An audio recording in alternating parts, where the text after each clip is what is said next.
কামাল, নতুনভাবে কোন কোন এলাকা প্লাবিত হয়েছে সেটি একটু জানাবেন। যারা দুর্গতরা আছেন তাদের ভোগান্তির চিত্র দেখতে চাচ্ছি, কারণ ত্রাণ সহায়তা যেটি পাবার কথা সেটি তো এখনো পৌঁছাচ্ছে না সেখানে।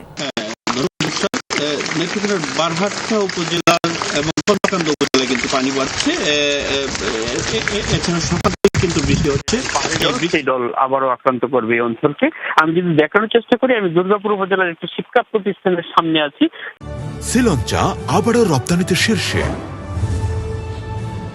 যেটিতে এখনো 6 থেকে 7 ফুট পানির নিচে স্থাপনাগুলো রয়েছে।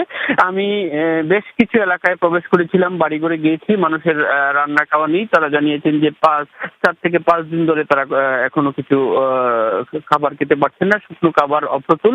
প্রশাসন থেকে যে পরিমাণ সহায়তা করা হচ্ছে তারা জানিয়েছে যে এটা একেবারেই অপ্রতুল, কারণ 20 থেকে 25টি ইউনিয়ন আক্রান্ত, 1.5 লক্ষাধিক মানুষ পানিবন্দী। যেহেতু জনপ্রতিনিধিরা আত্মগোপনে আছেন, মানুষের অঞ্চলের ধারণা কিন্তু জনপ্রতিনিধিদের থাকে।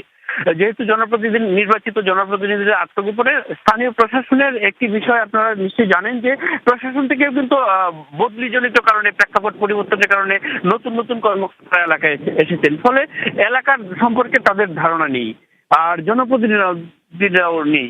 এসব কারণে কিন্তু মানুষজন চরম কষ্টে দিনাতিপাত করছেন।